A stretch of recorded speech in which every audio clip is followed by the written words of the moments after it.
Good morning students. हमने लघुतात्मक question शुरू किए थे और पहला क्वेश्चन हमारा था जो हमने आधा कर लिया था। कार्य से क्या समझते हैं? यदि विस्थापन की दिशा में बल की दिशा अगर नहीं है, उससे भिन्न है, तो कार्य की गणना अपन कैसे करेंगे? उदाहरण से समझाओ। उसमें कार्य का जो ये है फॉर्मूला, कार्य की परिभाषा, वो तो हम लिखेंगे ही, ये फॉर्मूला आ जाएगा। और यहाँ पर ये कब है? जब बल की दिशा में विस्थापन होता है, और ये कब है? जब बल की दिशा में विस्थापन नहीं होता। इसका मैंने आपको एग्जाम्पल भी आपको बता दिया था। अब इसके आगे जो है वो है बिंदु ए पर रखी वस्तु, किसी वस्तु पर बल F इस तरह लगता है कि विस्थापन B तक होने में बल की दिशा वस्तु के विस्थापन की दिशा से थीटा कोण बनाती है। ये थीटा कोण बना रही है। यहाँ से देखिए, ए से बी तक आने में बल की जो विस्थापन की दिशा है वो बल की दिशा से थीटा कोण बना रही है। ठीक है, विस्थापन की दिशा में बल का घटक, ये हमने यहाँ पर लिया F cos थीटा। ठीक है ना, ये F है और इस दिशा में मैंने आपको घटक बताए थे, समझाए थे। cos थीटा कैसे होगा, sin थीटा कैसे होगा। तो जिस रेखा के साथ थीटा कोण बना हुआ है वह cos घटक होगा। तो इस F वाली लाइन ने, इस बल वाली लाइन ने इस रेखा के साथ थीटा कोण बना रखा है, इसलिए ये वाली लाइन कौन सा घटक हो जाएगी? cos घटक हो जाएगी। तो ये आ जाएगा F cos थीटा। ये जो F cos थीटा है वो किसकी दिशा में है? विस्थापन की दिशा में है। इधर विस्थापन हो रहा है। बात समझ में आ गई ना? ये बहुत अच्छे से मैंने आपको बताया था जब अपन ने कार्य वाला बिंदु पढ़ा था। तो F cos थीटा होगा बल का जो घटक होगा। अतः किया गया कार्य क्या होगा? बल का विस्थापन की दिशा में घटक गुणा विस्थापन। तो F cos थीटा गुणा S हो जाएगा Fs cos थीटा, और यहाँ पर W बराबर F डॉट S। ठीक है, देखो cos थीटा जब हटाया जाता है, ये आप ध्यान रखना, cos थीटा यहाँ देखो इस वाले पद में cos थीटा लगा रखा है, इससे नीचे वाले में से अपन ने cos थीटा हटा दिया ना। जब cos थीटा हटाया तो परिवर्तन क्या किया हमने? F और S के बीच में क्या लगा दिया? देखो डॉट लगा दिया, एक लगा दिया ना। और F के ऊपर या तीर का चिन्ह और S के ऊपर भी तीर का चिन्ह, दोनों सदिश राशियां हो जाएंगी। ठीक है, तीर का चिन्ह आ जाएगा F पर भी और तीर का चिन्ह आ जाएगा S पर भी। क्लियर हो गया? अगर यहाँ से अपन डॉट हटा दें और ये तीर के चिन्ह भी हटा दें तो हमें यहाँ क्या लिखना पड़ेगा? cos थीटा लिखना पड़ेगा। क्लियर है? समझ गए? यहाँ पर एक गाड़ी चल रही है, गति की दिशा यहाँ पर ये 10 सेंटीमीटर, ये बल की दिशा, बल ऊपर की ओर लग रहा है, विस्थापन इधर हो रहा है। जब बालक खिलौना कार खींचता है, ये ठीक वैसे ही है। देखो मैंने आपको अटैची का उदाहरण दिया था, ये खिलौने की गाड़ी है, ट्रॉली है। जब बच्चा यहाँ पर मान लो एक रस्सी बंधी हुई है और इस रस्सी से बच्चा जो है वो उसको ऊपर की ओर खींच रहा है, वो गाड़ी जो है जिसमें पहिए लगे हैं वो आगे की ओर गति करेगी। ठीक है, मैंने आपको अटैची का एग्जांपल दिया था कि जो रेलिंग वाली अटैची है जिससे नीचे पहिए लगे रहते हैं, उसको आप आगे की तरफ गति करते हुए सीधी सड़क पर समतल दिशा में चलते हुए आप क्या करते हो? उसको ऊपर की ओर खींच रहे हो। ठीक है ना, लेकिन विस्थापन कहाँ हो रहा है? उसका आगे की ओर हो रहा है। और इसमें एंगल जो है वो अपन ने मान लिया 60 डिग्री, या कोई भी अपन थीटा डिग्री मान सकते हैं। कोई जरूरी नहीं 60 डिग्री बने, 30 बन सकता है, 50 बन सकता है, 40 बन सकता है। खिलौना कार क्षैतिज जमीन OX पर गति कर रहा है, O से लेकर X की ओर गति कर रहा है। ऐसे वो तो समतल पर गति करेगा खिलौना जो वो तो, परंतु लगाया गया बल गति की दिशा से कोण थीटा पर पतली रस्सी OA के साथ होता है, रस्सी के साथ बंधा हुआ है OA दिशा में। समझ गए ना? बहुत से ऐसे एग्जाम्पल है जो अपन समतल सड़क पर चल रहे हैं, ठीक है, और हम पीछे से किसी को खींच रहे हैं अपनी ओर, तो अपन तो क्या करते हैं? समतल से इतने डिग्री कोण पर इस प्रकार से खींच रहे हैं। ठीक है, लेकिन जो वस्तु है वो गति कैसे करती है? समतल सड़क पर ऐसे हम उसको ऊपर की तरफ खींच रहे हैं, और वो गति कैसे कर रही है? तो बन गया ना बीच में कोण। तो ये एक एग्जाम्पल के रूप में अपन इसको बता सकते हैं।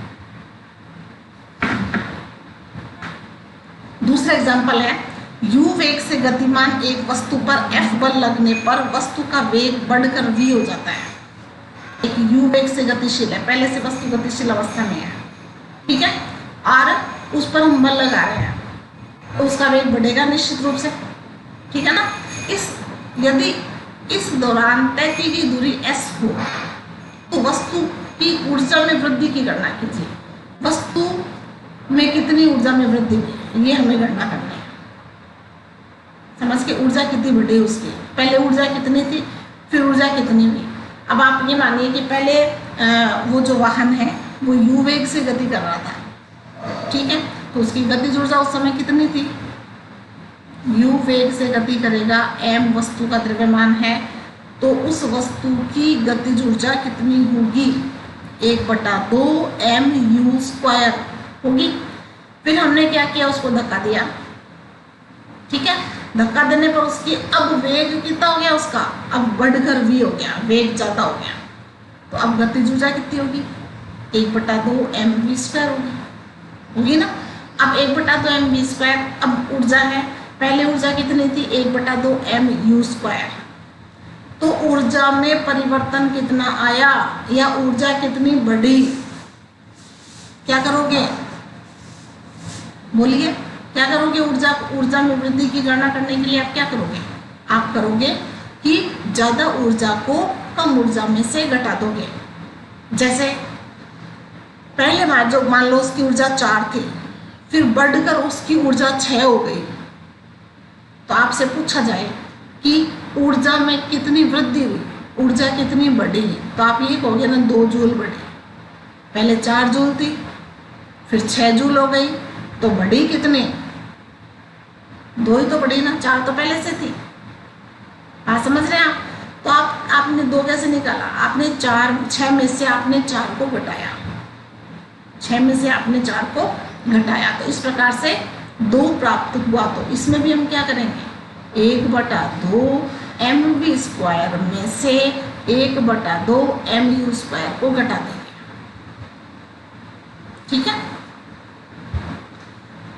और विस्थापन कितना हुआ है इसका, तो W बराबर हमारे पास में जाएगा, इसका डेरिवेशन हम पीछे कर चुके हैं, फिर भी मैं आपको दोबारा बता देती हूँ कि हमें देखिए नोट्स लिखना एक अलग चीज़ है। नोट्स अपन लिखते हैं किसी भी मैटर को समझने के लिए। जब क्वेश्चन पूछा जाता है, जैसे अपने पहले क्वेश्चन किया, तो पहले क्वेश्चन में देखो ये आपको उदाहरण भी लेना पड़ा, ये आप डायग्राम भी बनाओगे ना, ये भाषा भी लिखोगे कि नहीं लिखोगे। अब अगर ये आंसर आप नहीं लिखोगे, ऐसा कैसा आप याद नहीं करोगे, तो क्या होगा, आप अपने नोट्स वाली बात लिखोगे और उसमें से भी आपको ये पता नहीं रहेगा कि उस नोट्स में से आपको कितनी बात लिखनी है, कहाँ से कहाँ तक लिखना है। इसलिए मैं कहती हूँ कि क्वेश्चन आंसर आप अपने नोटबुक में करोगे, चाहे आपके नोट्स उसमें लिखे हुए हैं या नहीं, ठीक है। यदि m द्रव्यमान की एक वस्तु एक समान वेग u से गतिशील है और इस पर एक बल F वस्तु की गति की दिशा में लगाया जाता है, जिससे वस्तु s दूरी तक विस्थापित होती है। जो बात प्रश्न में दे रखी थी वही लिखी है। मान लीजिए वस्तु पर किए गए कार्य के कारण वस्तु का वेग v हो जाता है, वस्तु पर कार्य किया ना, उसके कारण उसका वेग v हो गया, और इस दौरान त्वरण a उत्पन्न होता है जब वस्तु के वेग में वृद्धि होगी। ये छोटी छोटी चीजें देखिए, और ये सारे मैंने 9th में आपको बता रखी है, फिर भी मैं आपको यहाँ दोबारा बता रही हूँ कि जब किसी वस्तु के वेग में वृद्धि होगी तो उसमें त्वरण उत्पन्न होता है, वह वस्तु त्वरित होती है, ठीक है ना। वेग पहले धीरे चल रही थी कोई गाड़ी, फिर वो तेज चलने लग गई, इसका मतलब क्या हुआ, त्वरण उत्पन्न हुआ, वेग में परिवर्तन हुआ समय के साथ। और ये त्वरण की परिभाषा भी है, त्वरण समय के साथ वेग में परिवर्तन होता है, तो वेग में परिवर्तन की जो दर है उसी को अपन त्वरण कहते हैं। तो जब वेग में परिवर्तन हो रहा है, पहले कम वेग था फिर ज़्यादा वेग हो गया, तो त्वरण उत्पन्न होगा। तो गति की तीसरी समीकरण क्या है, v² बराबर u² प्लस 2as। यही है ना गति की तीसरी समीकरण। तीनों समीकरणें आप साइड में लिख लेना, ये बार बार आपके काम आएगी। ठीक है, तो ये है v² बराबर u² प्लस 2as। तो यहाँ से आप a निकालोगे। a कैसे निकालोगे? देखो इस u² को तो आप इधर ले जाओ, इस u² को इधर ले जाओगे तो क्या हो जाएगा? v² माइनस u² हो जाएगा। ठीक है, तो ये v² माइनस u² और फिर 2a का भाग लगा दो। s का मान निकालना, सॉरी a का मान निकालना है ना, तो 2s का भाग लगा दो, 2 और s। ठीक है, तो हमने 2s का इधर भाग लगा दिया। ठीक है, न्यूटन की गति के द्वितीय नियम से न्यूटन की गति का दूसरा नियम। देखो ये तो समीकरण थे, आप कंफ्यूज मत होना। 3 तो नियम है और 3 ही समीकरण है। हमने ये जो लिया ये तो थी समीकरण। अब ये जो ले रहे हैं ये न्यूटन का दूसरा नियम है, संवेग संरक्षण का नियम। पहला कौन सा था? जड़त्व का नियम। दूसरा कौन सा था? संवेग संरक्षण का नियम। तीसरा कौन सा था? क्रिया प्रतिक्रिया का नियम, जिसमें आप बंदूक के चलने वाला उदाहरण देते हो, नौका वाला नाव आगे बढ़ती है, पतवार से पानी पीछे की ओर करता है। ठीक है ना, तो ये 3 तो क्या है? ये 3 नियम है। ठीक है, और ये क्या है? ये न्यूटन की तीसरी समीकरण है। बात समझ में आ गई? तो यहाँ पर इस a की जगह क्या कर देंगे? ये पूरा मान रख देंगे। इस a की जगह मान रखेंगे तो क्या जाएगा? m यहाँ पर लिख दिया और इस a को तो हटा दो यहाँ से और ये रख दो, ये रख दिया। ये w की जगह यहाँ पर देखिए, इस s को तो ले आओ ऊपर, ला सकते हैं ना? इस s को ऊपर ले आओ तो f गुणा s हो जाएगा। यहाँ क्या बचेगा? ये 1/2 m और ये v² माइनस u²। हम इसको भी खोल देंगे, 1/2 m u² माइनस v²। ये डेरिवेशन मैंने आपको करवा रखा है। अगर वहाँ आपके समझ में नहीं आया तो यहाँ पर समझ लेना, और अगर समझ में आ गया तो ये आपका दोहरान कार्य हो रहा है, रिविजन हो रहा है। यहाँ पे बल गुणा विस्थापन क्या बन जाएगा? कार्य। बल गुणा विस्थापन क्या बन जाता है? कार्य। तो चूंकि ये होता है इसलिए इसकी जगह हम क्या लिख देंगे? w कार्य लिख देंगे, बराबर 1/2 m v² माइनस u²। अब 1/2 m को खोल देंगे ना, कोष्टक खोलेंगे तो इसको इससे भी गुणा कर दो और इसको इससे भी गुणा कर दो, तो दोनों से गुणा हो गया। तो ये देखो मैंने शुरू में यही बात बताई थी। शुरू में मैंने क्या बताया था कि जो अंतिम गतिज ऊर्जा है, धक्का देने के बाद, बल लगाने के बाद उसका वेग बढ़कर कितना हो गया था? v हो गया था, और v वेग होने के बाद में उसकी ऊर्जा कितनी हो गई थी? 1/2 mv²। ठीक है, माइनस, और यहाँ पर इसकी ऊर्जा कितनी थी? पहले 1/2 mu² थी, तो ये पहले की गतिज ऊर्जा। दोनों को हमने घटा दिया तो ये कितनी बढ़ी, कितना परिवर्तन आया? ये आ गया। वस्तु की गतिज ऊर्जा में परिवर्तन। देखो अंतर के लिए अपन क्या लगा देते हैं? डेल्टा लगा देते हैं। जब भी अंतर ज्ञात करते हैं ना, किसी चीज को घटाते हैं, तो ये परिवर्तन के लिए है, अंतर के लिए है। इस प्रकार हम देखते हैं कि किया गया कार्य वस्तु की गतिज ऊर्जा में परिवर्तन के बराबर होता है। ठीक है, तीसरा जो है स्थितिज ऊर्जा किसे कहते हैं? एक आदर्श स्प्रिंग का नियतांक k है, तो स्प्रिंग को दूरी तक संपीड़ित करने पर स्प्रिंग द्वारा अर्जित स्थितिज ऊर्जा का सूत्र ज्ञात कीजिए। स्थितिज ऊर्जा की परिभाषा लिखनी है पहले, तो उसके बाद स्प्रिंग वाला लिखना है। स्प्रिंग के द्वारा जो 1/2 kx² हमने निकाला था वो हमें डेरिवेशन यहाँ करना है। ठीक है, स्थितिज ऊर्जा वस्तु की वह ऊर्जा है जो वस्तु की स्थिति अथवा अवस्था के कारण संचित होती है। स्थितिज ऊर्जा स्थिति के कारण, गतिज ऊर्जा गति के कारण। आप इतनी लाइन में लिख दोगे तो भी वो परिभाषा सही होगी। वस्तु की स्थिति के कारण संचित ऊर्जा स्थितिज ऊर्जा, वस्तु की गति के कारण उत्पन्न ऊर्जा गतिज ऊर्जा। ठीक है ना, एकदम उनके नाम पर ही है उनकी ऊर्जा, उनकी जो परिभाषा है। इसी ऊर्जा के कारण वस्तु में कार्य करने की क्षमता आ जाती है।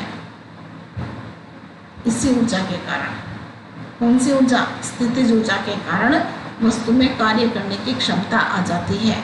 जैसे धरातल से हमने एक वस्तु ली और हम h ऊंचाई तक ले गए, ठीक है। अब यहाँ जब h ऊंचाई पर कोई वस्तु है तो इसमें स्थितिज ऊर्जा है ना। अब इस वस्तु को अगर छोड़ेंगे तो वस्तु द्वारा कार्य होगा, क्या कार्य होगा? वस्तु नीचे की ओर आएगी, ठीक है ना। तो वस्तु में कार्य करने की क्षमता आ गई। वस्तु को सामान्य स्थिति में किसी अन्य अवस्था तक ले जाने में कार्य किया गया है। देखिए, सामान्य स्थिति से, सामान्य स्थिति कब होगी? जब वस्तु टेबल पर रखी हुई है। ये कोई वस्तु है, ये टेबल पर रखी हुई है, ठीक है, ये सामान्य अवस्था में है। अब इसको उठाकर हम कहाँ ले गए? दूसरी अवस्था में ले गए, अन्य अवस्था, ये अन्य अवस्था आ गई। तो इसमें कौन सी ऊर्जा संचित हो गई? स्थितिज ऊर्जा संचित हो गई, ठीक है। उसका परिमाप ही नवीन अवस्था में उस वस्तु की स्थितिज ऊर्जा के बराबर होगा। नवीन अवस्था मतलब यहाँ वाली अवस्था, ऊपर वाली अवस्था नवीन अवस्था है, धरातल वाली अवस्था सामान्य अवस्था होगी। स्प्रिंग को x दूरी तक संपीड़ित करने के लिए हम गुटके को दीवार की तरफ v वेग से ले जाते हैं। ये भी हमने पढ़ा था, पीछे पढ़ा था ना। ये स्प्रिंग लगी हुई है, ये सामान्य स्थिति है। पहले जो a वाली पोजीशन है, ये a वाली पोजीशन सामान्य अवस्था है, स्थिर अवस्था में रखा हुआ है। अब हम क्या करेंगे? इसको v वेग से इधर धक्का देंगे। v वेग से हमने धक्का दिया, ठीक है, धक्का दिया और यहाँ से हमने इसको विस्थापन करवा दिया। x विस्थापित हुई है, x विस्थापित होने पर इसको हमने यहाँ रोक रखा है। रोक रखा है मतलब हमने पकड़ रखा है, इसको दबा रखा है। तो इसका वेग क्या हो जाएगा? 0। जैसे ही हम इसको यहाँ से छोड़ेंगे तो क्या होगा? ये इधर भागेगा, भागेगा ना। तो ये v वेग से इस तरफ गति करेगा। क्यों गति करेगा? क्योंकि यह वापस अपनी सामान्य स्थिति में आने का प्रयास करता है। जी पहले जो जहाँ था वो वहीं आने का प्रयास करेगा। ये ठीक उसी प्रकार है जैसे अपन दोलन गति पढ़ते हैं। दोलन गति मतलब एक बच्चा झूले पे बैठा है, वो स्थिर रहेगा, ठीक है। फिर हमने क्या किया? उसको पकड़ के पीछे ले गए। पीछे ले जाएंगे तो क्या होगा? उसमें स्थितिज ऊर्जा संचित हो जाएगी। वह अपनी सामान्य स्थिति से दूसरी अवस्था में चला गया, ठीक है। अब जब यहां से अपन इसको छोड़ेंगे तो क्या वो वहीं लटका रहेगा? क्या बच्चा नहीं लटका रहेगा ना। वो क्या करेगा? अपनी सामान्य स्थिति में आने का प्रयास करेगा। तो वह तुरंत नीचे की ओर गति करेगा। बात समझ में आ गई? तो ये गुटके की गतिज ऊर्जा 1/2 mv² होगी। गतिज, क्योंकि वेग भी है, m द्रव्यमान है, तो गतिज ऊर्जा का तो सूत्र एक ही है। सभी स्थितियों में गतिज ऊर्जा का सूत्र नहीं बदलेगा, 1/2 mv², लेकिन स्थितिज ऊर्जाओं की स्थितियां बदल जाती है। mgh आएगा, 1/2 kx² आएगा, है ना। मैंने दो सूत्र आपको बता रखे हैं दोनों स्थितियों के लिए। इस ऊर्जा से गुटका स्प्रिंग को x दूरी तक संपीड़ित कर देता है। यदि स्प्रिंग नियतांक k है तो संपीड़न से स्प्रिंग में 1/2 kx² स्थितिज ऊर्जा उत्पन्न होगी। x विस्थापन करवाया है, स्प्रिंग नियतांक कैपिटल K है, तो यहाँ पर ऊर्जा 1/2 kx²। इस स्थितिज ऊर्जा के कारण स्प्रिंग पुनः अपनी साम्यावस्था प्राप्त करने के लिए गुटके को विपरीत दिशा में v वेग से गति देता है। इस कारण गुटके में गतिज ऊर्जा पुनः 1/2 mv² हो जाती है। गतिज ऊर्जा के कारण गुटका साम्यावस्था से आगे तक स्प्रिंग में फैलाव उत्पन्न कर देता है।